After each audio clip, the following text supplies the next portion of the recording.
Guys, what's up? E aí galera, beleza? Vocês estão vendo que a minha voz não é mais a mesma, porque eu estou um pouco gripado, mas enfim, vamos lá, tem vídeo com gripe ou sem gripe. Você sabia que existem 4 formas de você expressar o futuro em inglês? E outra coisa que talvez você nunca tenha prestado atenção é que nós também temos 4 formas de expressar o futuro em português. Então hoje nós vamos falar sobre esses tipos de futuro, então confere aí. Bom, antes da gente começar, eu estou deixando aí na descrição do vídeo um link para você baixar o nosso e-book. Então eu preparei um e-book super bacana para vocês, com bastante conteúdo, bastante informação interessante para você que está aprendendo inglês aí pela internet, sozinho, do zero. Então esse e-book vai te ajudar com muitas ideias, muita informação bacana. É só clicar aí, coloca o seu e-mail e aí você vai poder baixar o seu e-book. Bom, eu falei para vocês que a gente tem 4 formas de expressar o futuro. Então, como é que funciona isso? Em português, normalmente a gente associa os tempos verbais às terminações dos verbos. Então, a gente entende, a gente aprendeu assim, a nossa língua funciona assim, que de acordo com a terminação que a gente acrescenta num verbo, vai indicar se esse verbo está no presente, no passado, no futuro e assim por diante. Mas também em português, a gente tem outras formas que nós usamos para expressar o futuro. Inclusive eu vejo muitos comentários aí nos vídeos do pessoal tendo dúvidas e perguntando: por que em inglês usou dessa forma para falar no futuro? Não pode ser da outra forma? Então esse tipo de pergunta é bem comum. Deixa eu dar alguns exemplos em português primeiro para você se situar, para você entender que não é só uma forma que a gente tem de expressar o futuro. Então, por exemplo, vamos supor que eu chego para você e falo assim: eu estou indo no mercado, você quer alguma coisa? Essa frase que eu falei está no futuro, não está? Eu estou indo ao mercado.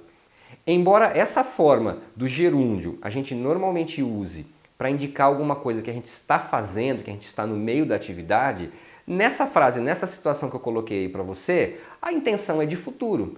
Porque embora eu fale para você que eu estou indo, na verdade eu estou aqui parado conversando com você. Então é um jeito de eu dizer que eu vou fazer alguma coisa agora no futuro, mas é um futuro bem imediato, é daqui a pouco, estou saindo. Tá vendo? Eu estou saindo para a escola. Então, às vezes, a gente usa essa forma para indicar um futuro bem imediato. E é muito comum o aluno ver o mesmo tipo de estrutura em inglês e ficar com a maior dúvida. Então, você vai ouvir frases em inglês como, por exemplo, I am playing soccer on Sunday. I am playing soccer on Sunday. Se você traduzisse as palavras, você estaria dizendo, eu estou jogando futebol no domingo. Mas obviamente que a intenção de quem está falando é dizer que a pessoa vai jogar futebol no domingo, né? Ela não está jogando agora. Então, da mesma forma que a gente tem em português, eles têm em inglês. Acontece que em inglês esse formato é muito mais comum do que pra gente. Em português, a gente geralmente vai usar esse formato do presente contínuo para indicar futuro com verbos como eu estou indo, eu estou saindo para tal lugar. Então, geralmente é essa situação para nós. Então, no nosso caso é um pouco mais limitado. Em inglês, eles usam mais essa forma, sempre que eles querem indicar que eles têm alguma coisa combinada, que eles já combinaram de fazer alguma atividade. Então, se eu convido você para fazer alguma coisa no domingo e você já tinha combinado alguma coisa com alguém, aí você vai virar para mim e vai falar: Oh, I'm sorry, I'm playing soccer on Sunday. Aí você está dizendo que você não pode, você vai jogar futebol no domingo. Quando você fala essa frase, eu já entendo que é alguma coisa que vai com certeza acontecer, porque já foi combinado ou algo desse tipo. Então esse tipo de frase em inglês expressa essa ideia de alguma coisa que já foi combinada. A gente tem mais 2 formas de indicar o futuro que são as mais usadas, que a gente usa para a maioria das situações. Uma é um pouco mais formal e uma um pouco mais informal. Então, no nosso dia a dia, é muito comum a gente usar o vou como se fosse um auxiliar para indicar o futuro. Então, eu falo para você, eu vou viajar amanhã. Então, esse eu vou viajar é uma forma de indicar o futuro. É como se o vou fosse o auxiliar do português e o verbo é o verbo viajar. Eu vou comer uma pizza. Eu vou limpar a casa. Então, a gente fala assim. E a gente tem um formato conjugado, né, com a terminação, que normalmente as pessoas vão considerar um pouco mais formal. Então, eu limparei a casa, eu viajarei amanhã, eu comerei uma pizza. Então, esse é um formato que soa um pouco mais formal. Então, muitas vezes no nosso dia a dia, a gente não usa tanto, a não ser quando você quer soar um pouco mais formal, um pouco mais elegante na sua fala. Em inglês também, você vai ter 2 formas que são as mais usadas no dia a dia, que são o will, por exemplo, I will travel tomorrow. Ou então, I will clean the house. Então, usando o will mais o verbo. Então, é um jeito de indicar o futuro. E existe o futuro com going to, que você poderia dizer I am going to travel tomorrow. I am going to clean the house. I am going to eat pizza. Então, essa estrutura, o am going to, forma uma expressão que eles usam para indicar o futuro. Então, é como se fosse o nosso voo. Então, o que você mais vai ouvir são frases no futuro usando will e frases usando o going to.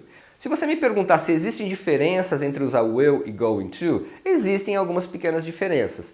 Mas, no geral, não é uma coisa que você vai ter problemas com isso. Ninguém vai deixar de entender o que você disse se você falou will, aonde um nativo talvez falasse going to. Então, não tem problema isso, tá? Mas claro, à medida que você avançar um pouco mais, você pode estudar essas pequenas diferenças. Inclusive tem vídeo no canal explicando isso. Mas não é algo que um iniciante deva se preocupar. Inclusive no caso do going to, é muito comum eles pronunciarem o going to como gonna. Então você vai ouvir o tempo todo eles falando I'm gonna travel, I'm gonna clean the house, I'm gonna eat pizza. Então esse gonna é a forma falada rápida do going to. E tem mais uma situação que acontece em português também. É quando a gente fala assim, ó, meu voo sai às 5h30.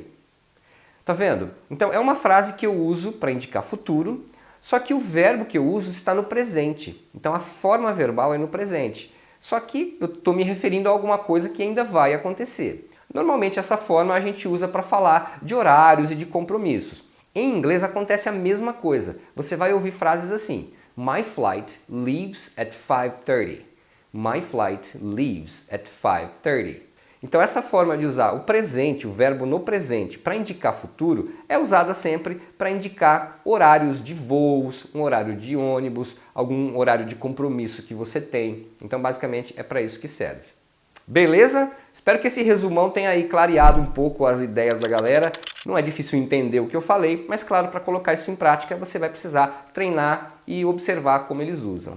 E não esquece de deixar o seu like aí pra gente. Se você ainda não está inscrito no canal, se inscreve aí, é só clicar no botãozinho inscrever-se e clica no sininho também, porque senão o YouTube não te avisa quando eu posto um novo vídeo, ok? E a gente se vê na próxima. See you next time!